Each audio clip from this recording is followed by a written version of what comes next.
नमस्ते। आपका अरविंद गणेश दामले चैनल में स्वागत है। मैं प्रस्तुत करता हूँ दासबोध। 8वें दशक के चौथे समास में 5 भूत माया से कैसे बन सकते हैं, इस प्रश्न का विवेचन किया गया है। परब्रह्म से मूल माया, फिर उससे माया, फिर तीनों गुण वाली गुणक शोभिणी बनती है। उसमें से तमोगुण से 5 भूत बनते हैं। उन 5 भूतों को भी पहचानना होगा, क्योंकि उन्हीं से सब चीज़ें बनती हैं। एक एक भूत की पहचान बताई गई है और उनका आपस का रिश्ता भी बताया गया है। हर भूत में दूसरे भूत का अंश सूक्ष्म रूप में होता है, ये भी बताया गया है। माया से बहुत पहले भी परमेश्वर था और माया निर्मित सब कुछ अभी अभी का है, ये भी बताया है। आपको पसंद हो तो इस चैनल को सब्सक्राइब करें, लाइक करें, शेयर करें और बेल आइकॉन दबाएं। दशक 8 समास 4 सूक्ष्म भूत निरूपण प्रथम भाग। श्रोता की आशंका का अब मूल बताने वाला हूँ। मन को निर्मल करके सुनिए मैं जो कहने वाला हूँ। मूल माया आई पर ब्रह्म से और उससे माया आई है।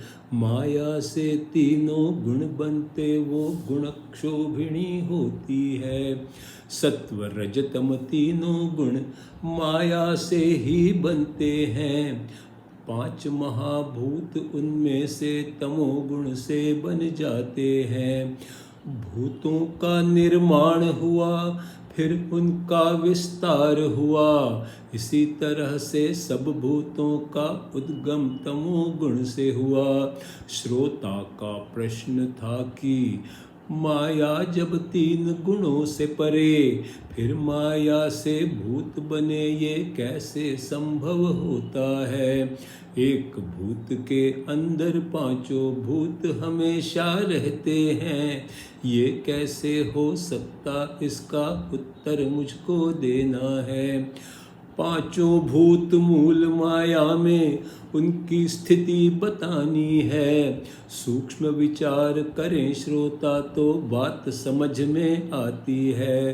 5 महाभूत कौन से, ये सर्वप्रथम पहचानना है। रूप है उनके कौन से, सोच के ये बल समझना है।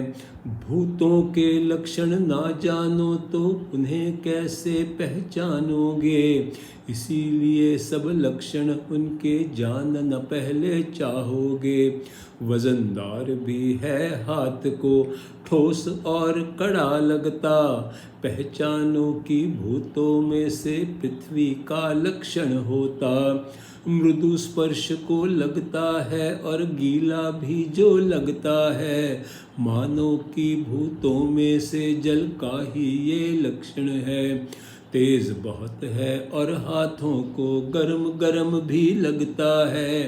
पहचानो कि भूतों में से अग्नि का ये लक्षण है। चैतन्य जहाँ और चंचल जो, वायु वही तो होता है। शून्य है जो निश्चल है, जो आकाश वो ही होता है। 5 भूतों की पहचान मैंने अब तक बतलाई है। हर भूत में बाकी भूत बसे, ये बात अभी बतलानी है। त्रिगुणों से भी परे जो है, वो विचार सूक्ष्मतम होता है। पूरा ध्यान देकर सुन लो, अब वही बात बतानी है।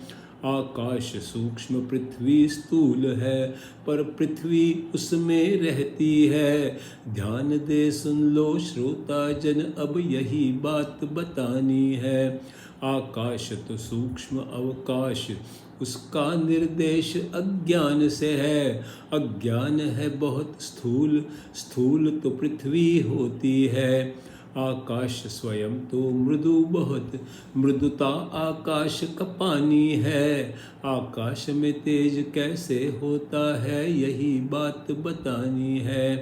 अज्ञान का मतलब भ्रम, भ्रम तेज का प्रकाश है। इसी तरह आकाश में भी अग्नि का अस्तित्व होता है। आकाश के संचार में प्रतिकार वो वायु कहलाता है। वायु आकाश दोनों निस्तब्ध, दोनों सच तो एक ही हैं। वायु में होते पांचों भूत, ये भी मुझको बतलाना है। क्रमशः हर भूत की बात सुनो, वे हवा में कैसे होते हैं। वायु फूलों से हल्का, पर उसमें भी घनता है। शक्ति उसमें इतनी होती, वो वृक्ष उखाड़ फेंकता है। शक्ति के बिन पेड़ उखाड़ा ऐसा कभी न संभव है। शक्ति के साथ जड़ बनता वो पृथ्वी जैसा होता है। वृक्ष हिलते ये सच है तो वायु में काफी शक्ति है। शक्ति का होना जड़ पृथ्वी का ही पक्का लक्षण है। चिंगारी चाहे छोटी हो, उसमें कुछ तो गर्मी है। उसी तरह सूक्ष्म हवा में सूक्ष्म जड़त्व भी होता है। हवा की मृदुता पानी सी, वे तेज स्वरूप ब्रह्म होता है। हवा के जैसी चंचलता हवा में ही हो सकती है। सबको शामिल कर लेना आकाश का गुण होता है। मृदुता, जड़ता, ब्रह्मचंचलता सब कुछ हवा में होता है। तेज के लक्षण अब सुन लो, उसमें भ्रम हो जाता है।